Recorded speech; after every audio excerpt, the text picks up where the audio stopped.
see the vase. And it takes them a moment to also see the facial profiles. Others immediately see the facial profiles, and it takes them a moment to see the vase. But then you start to be able to kind of go in and out, and to see whichever you want, when you want. Now, in terms of wakefulness and dreaming, at night, we seem to be awake. We're doing all sorts of things in our dreams. We're walking, we're running, we're talking, we're yelling, we're working. We're doing everything. And it feels real. We have real emotions. We love, we laugh. We feel scared. I was raised an only child. I was born and raised an only child, and have been a monastic celibate for almost 30 years, almost. So I haven't spent a lot of time sharing rooms with other people, but on the rare occasions where I have summer camps or different sleepovers or, whatever on our pilgrimages when you have more than one person in a room, I've had people tell me that I laugh in my sleep. And I've had people ask me the next day, what was so funny? Like you were laughing in your sleep. And I have no recollection in the morning. I tend not to remember my dreams very vividly. But I love that. I love that in my dreams I'm laughing. So something is happening in my dreams that seems so real that not only am I laughing in my dream, but I'm laughing so much that I'm actually laughing out loud. And someone in the room hears me. So in that world, it seems very real. And then we wake up. And no matter how much you want to hold on to it, right? Sometimes we wake up and it was such a beautiful dream. It's like, oh, don't go, don't go. But it's just within a few seconds. Certainly by the time you're in the bathroom, having a shower, brushing your teeth, it's gone. Unless you keep, going over the story again in your mind, but the actual experience of the dream is gone. And then, of course, we're here, and this feels real. We have emotions, we do things. It seems real. Then we go to sleep, and suddenly this disappears. In all of our stages of sleep, one thing is constant. This world is gone. Whether you're dreaming, whether you're in light sleep, deep sleep, one thing is for sure, this world is gone. So how can it be real if it goes away so quickly? Change a few brain waves and the world is gone? That's all that happens when we go to sleep. Our brain waves change. It's why neurologists can tell you by looking at your brain scan whether you're awake or asleep. I have this really fun ring that someone gave me a couple of years ago that in the morning I wake up and it'll tell me not only how long I slept, but it'll tell me how long I spent in different phases of sleep. This much light sleep, this much dark sleep, deep sleep, this much REM sleep, means dream sleep. This much I was awake. Now, how does it know?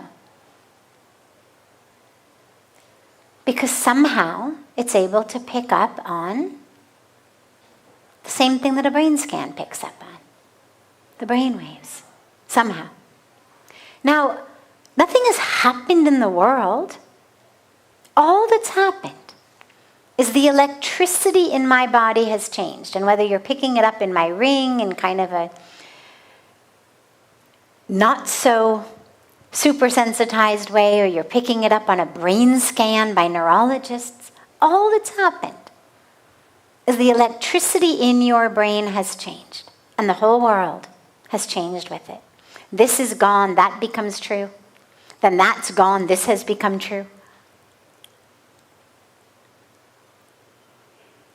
When we speak about spiritually waking up, neither this world is true, nor the world we experience when we're dreaming is true.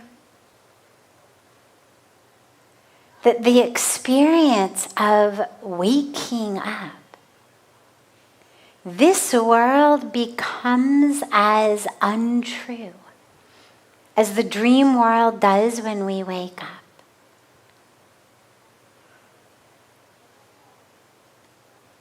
Now, what does that mean practically?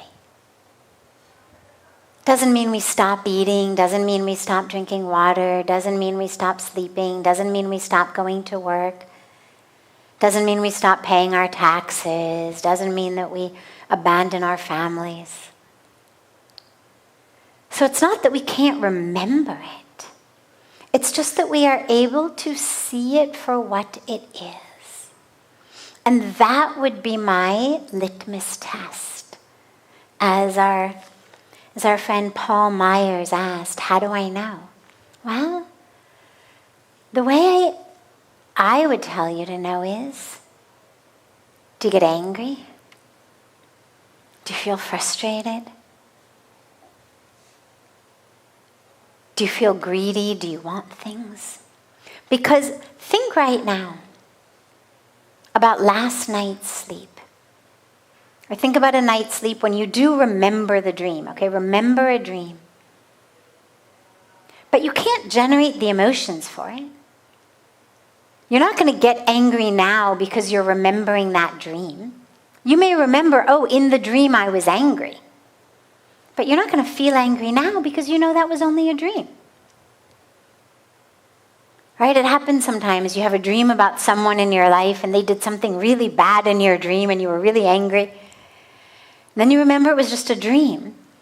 And you see them in real life and there's a part of you that still feels angry, but your sense comes in and says, no, that was just a dream. Like, don't be mean to them. They didn't actually do that. You only dreamed it. We know it was only a dream. We're not going to actually get angry at them, actually be mean to them, because we know that only happened in my own mind. So in your life, the way to know that you're still sleeping is if you're still getting angry. Are you getting frustrated? Are you yearning, desiring, fearing? Because we know how powerful those are in dreams, but we know that the moment we wake up, that dissipates. And we know that no matter how much we feel all of those emotions in what we call this real world, the minute we go to sleep, that dissipates. So when we sleep from one and wake up into another, that which we were experiencing either disappears entirely or just the hold it has on us dissipates. So for me, the litmus test to knowing that you're actually awake, to knowing that you're no longer dreaming, is, do you still get caught up? Do you find yourself believing the story? Or do you find yourself lucid dreaming? Like you're going through it, you're doing it, but you're awake, you're aware. I'm creating this. There's a practice called lucid dreaming. It's actually a really very powerful thing to try to do. And there's all sorts of techniques. You can read about it online or get books if you're interested. But it's all about essentially consciously dreaming. And you work on it before you go to sleep. And the goal is that even when you're in your dream, to be aware and awake, and to keep a part of your mind not in the dream sleep, so that you can be dreaming, but a part of you knows, I'm dreaming. And then as they get in more advanced stages, they work on actually, can you change your dream? So if in the dream something really bad is about to happen, can you in lucid dreaming actually change it? Well, so you would know that you were not really dreaming here if you were moving through the world knowing that your own thoughts are creating your existence. So when you meet someone, if the mind says, oh, I hate that person, do you have the ability to change that? Oh, let's change that. It's all my mind anyway. Can I change it? Then you'd know you were awake, not asleep. Ah, there's anger. Can I change it? It's all in my hands. Lucid living. Awake living. So it doesn't mean that we pull out of action or pull out of relationship, or that we become apathetic or indifferent or aloof or any of those things. We don't. What we become is conscious and aware and in control. Not a death grip control. It's not a violent control. It's a playful control. Can I change this anger into love? Can I play with this moment? I'm creating it anyway. Can I play with it? Can I change it? And if you can, then you know that you're beginning to be awake. The more of a hold that your circumstances and situations seem to have on you, the more you're still dreaming.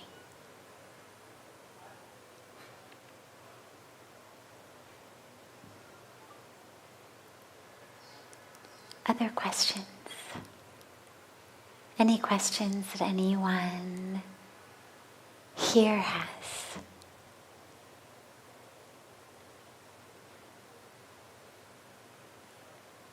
Going once, going twice. You'll have another chance in a moment. Okay, great. We'll take another one that's come in advance. The other night, you shared about living your own life and not the lives that other people want you to live. My brain totally agrees with you, but it's so hard for me to do it. I have dreams and plans, but I forego all of them the minute someone says, no, you should do this. Is it people pleasing? Is it not having the confidence of my own understanding? It's so frustrating. From Mike in Dallas.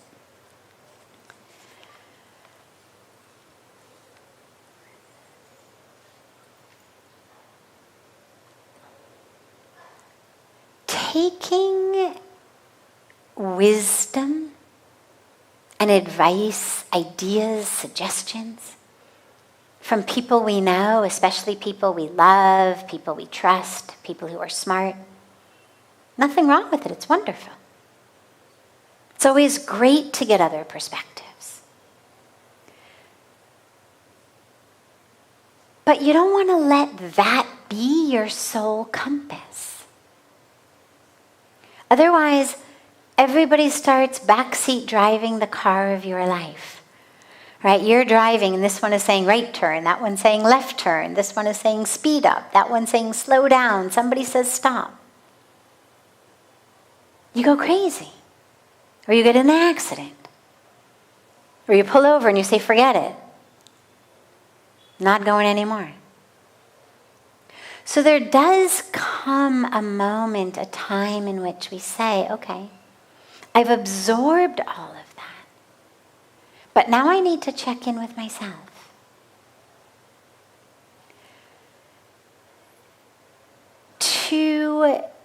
To do what other people suggest you do it's not exactly people pleasing, it's kind of a variation on it, because it's not that it's necessarily going to make somebody else that happy just because they gave you a suggestion and you followed it.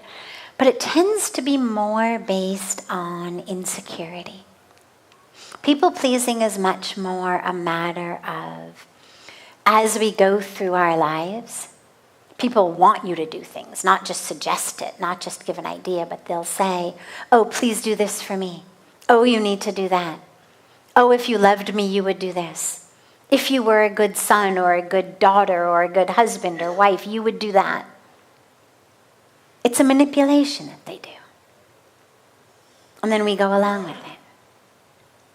But this that you're describing is more of a lack of confidence, a lack of knowing the true self. So take in the advice, no problem. But then sit and check in with yourself. What feels right? What is your own inner compass telling you to do? And who knows, maybe you'll find that a dream that you had or an idea that you had will change based on what someone said, but maybe not. Check in. Go within. We spoke the other night about listening to your gut, listening to your heart. These are great ways of checking and listening in. How does it feel? Does it feel expansive or does it feel contracting? Does it feel peaceful? Or does it feel frenetic? These are the sorts of questions to ask. Is it in alignment with your highest goal? Another great way to think about these things is, how will I feel in 30 years, 40 years, 50 years if I've made that decision? Are there people I know who made that decision 30, 40 years ago? Can I look at them? How are their lives? Look at the trains that other people got on and the destinations they've reached. Where do you want to end up? I remember when I decided to move to India. After I had that extraordinary experience standing on the banks of Ganga, my heart, of course, knew I was meant to be here. My brain took a little while catching up. And so I spent quite a bit of time trying to convince my brain. I knew, intuitively I knew, my heart knew, like every bit of me knew I was meant to be here. But my brain was so indoctrinated into the culture I grew up in, the education I had, and the sense of, no, you've got to finish your PhD, you've got to get yourself settled, make a bunch of money, make a name for yourself. Then you want to go off for a few years, no problem. But first, become a success. Show everyone you can do it. So one of the ways that I brought my brain around was I said really clearly, look around. I know a lot of people who got on that train. A lot of people who finished advanced degrees, got themselves well-paying jobs, became successes in those jobs. I looked at their lives. Are they where I want to be? And I realized no. And then I looked at Pujya Swamiji. And I thought, well, chances are I'm not going to get there in this life, but at least that's the direction I want to go. That's where I want to be. When I look at him and I look at his life in terms of how he lives, sharing, helping, giving just every minute, every moment for the benefit of others, whatever the universe gives him. Okay. Yes. Just touching people, helping people. Being this instrument in God's hands. And so happy all the time. Never wanting anything more, never upset, never frustrated, never. And I looked at everyone I knew.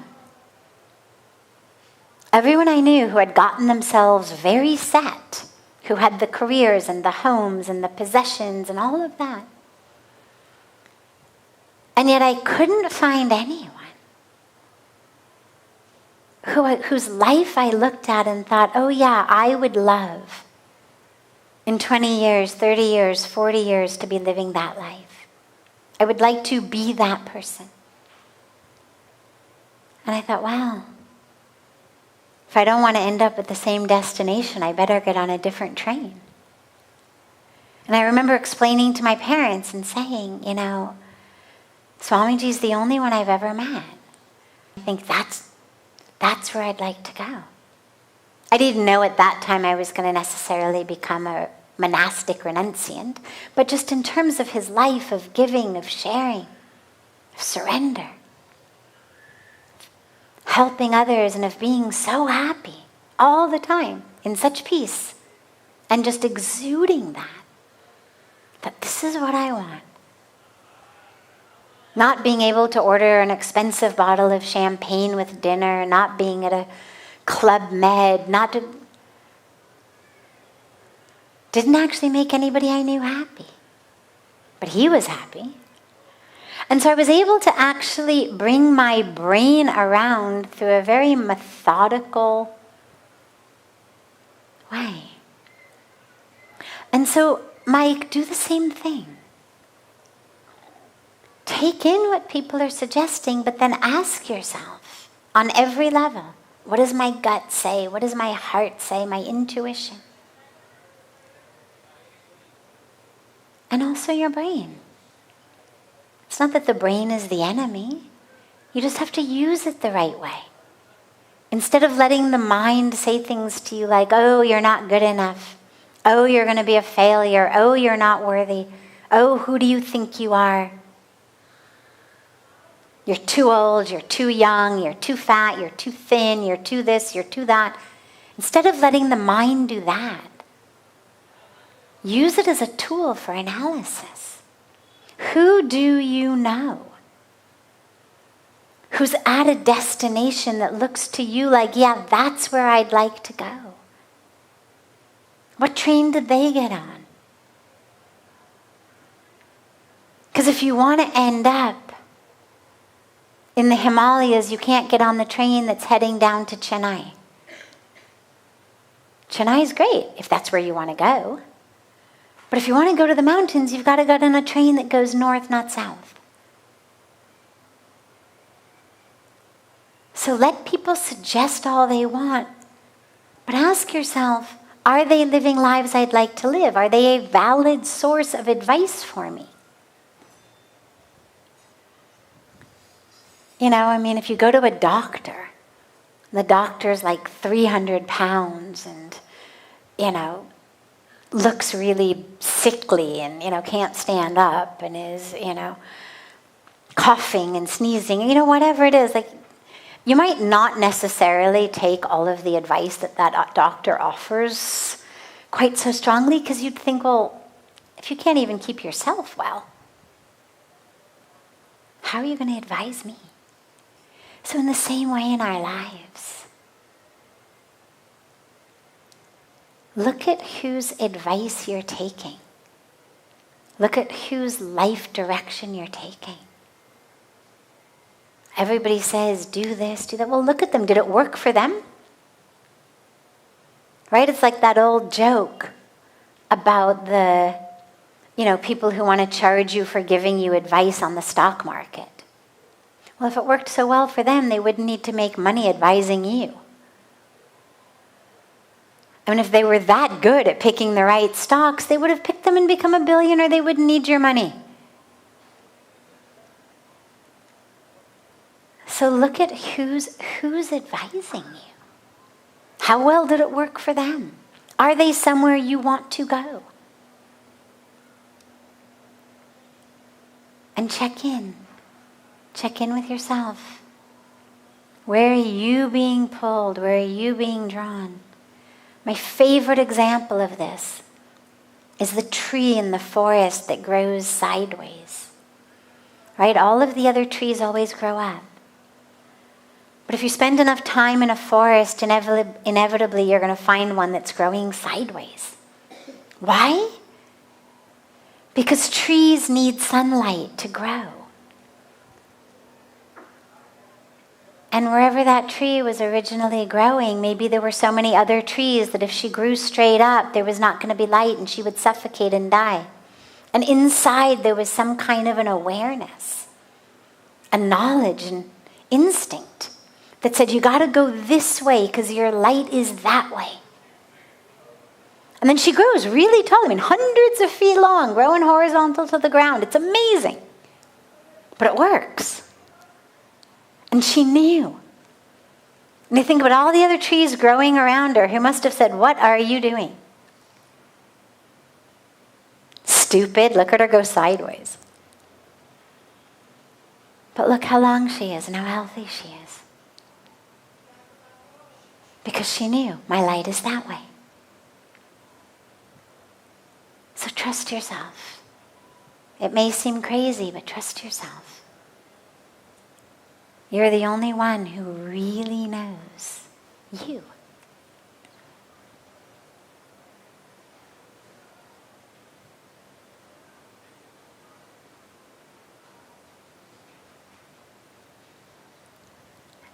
Any other questions? Yeah. He's got a microphone for you. Test. I'm grateful to be here. Thank you. My question is about, since a few years I'm practicing Vipassana, and I'm travel since 5 years, and I noticed always in whatever time that I live the most intense, if I feel like everything's passing away.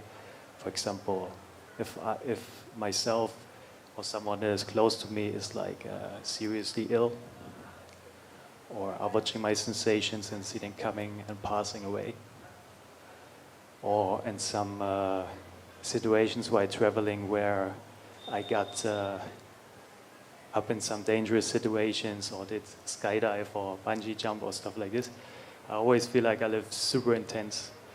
So my question would be just like, what could I do with my sadhana or also my daily life to always live in some kind of way close to this experience of death, as if I would die tomorrow and would live like my most intense. So we live with the awareness that we could die tomorrow or even today. But that doesn't necessarily mean that what we're striving for is intensity. So you may choose to bungee jump, like you did, but you may not. Because all of that which you experience in seeking that intensity, it's an intensity in sensation.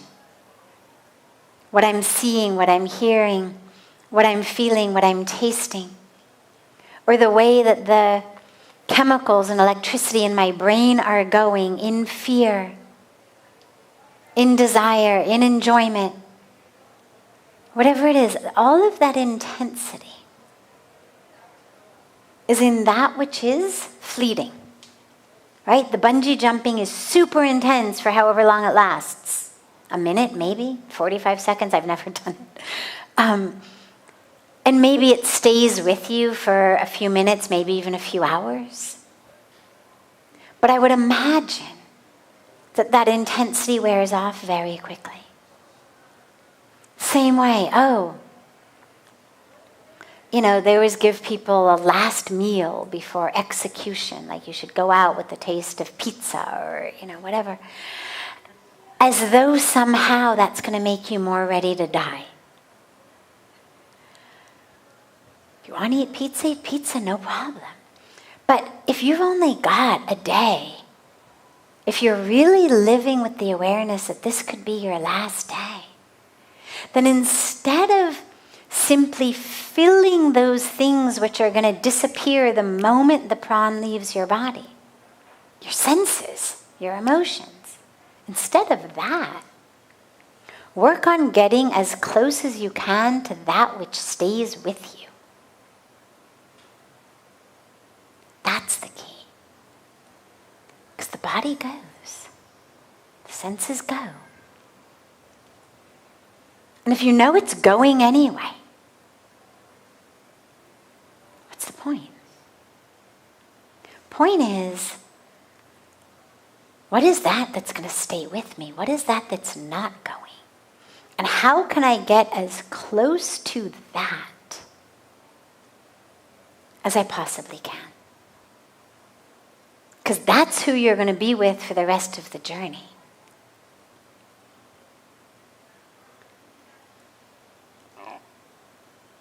And that's where the spiritual practice comes in. The soul, what we call Atma, we know doesn't die. That's what's taking new bodies. But also, the subtle body, until our final incarnation, when we're done with the cycle of birth and death, when we're done with this wheel of samsara, this coming back, when we're all done with that, then the subtle body merges into the divine. But until that, as we're taking our incarnations, the subtle body travels with us. Now, what makes up the subtle body? Well, we speak about it in one way as man, buddhi, ahankar. The mind, the intellect, the ego. We speak about it also when we speak about the 5 koshas, or the sheaths of the body. The energetic sheath, the mental sheath, the intellect sheath. These stay with us. They form that subtle body that actually travels with us. Not what I've learned. Not the calculus that I learned. You're going to have to come back and do that again. Not the facts and the figures and the things that I've learned. But the actual intelligence I have gained, the deep wisdom I have gained, not about things. Not the mantras I can memorize, not the scriptures I can quote, not that. But the experiential knowing, that which is mine. As well as the impressions upon the mind, the impressions upon the psyche, what we call sanskaras. These patterns, these stay with us. So, if I were living as today was my last day, I would want to get as close as I could to that experience of soul, so that I was already friends with the one I was going to be traveling with. Why spend the whole day with all the friends who are going to be gone in a day anyway? Spend the day making friends with the one you're going to be traveling with. Get connected to the soul. Get connected to. What is that? What are the impressions upon my mind, upon my intellect? What can I, with just 24 hours left, or 6 hours left, or whatever I am working with, what can I free myself of? So that I don't have to come back next time and do it. What ignorance, what illusion, what desire can I become free of? What pattern of thought, attachment to ego, can I free myself of now so that I don't have to bring it back in my next life? That's what I would do. And so to live each day like it's your last is beautiful. We also take care in case it's not. We take care of our bodies, take care of our health, take care of things in case, there is a tomorrow and I need this body again and I need whatever. But on a deep spiritual level, we live as though, every moment could be our last. So how do you want to live it? What would you do? And it's a beautiful, beautiful question and way. And this practice that you're doing through Vipassana of just being aware. Yeah, that awareness is you. That's what goes with you. That pure awareness. Everything else changes. What I'm aware of is changing. But the pure awareness, that light of awareness stays. And to stay anchored in that is a very, very beautiful practice. So great. Wonderful. Have a beautiful, beautiful rest of your evening. And a beautiful morning and day to our family joining from all over the world. And so much love to you all.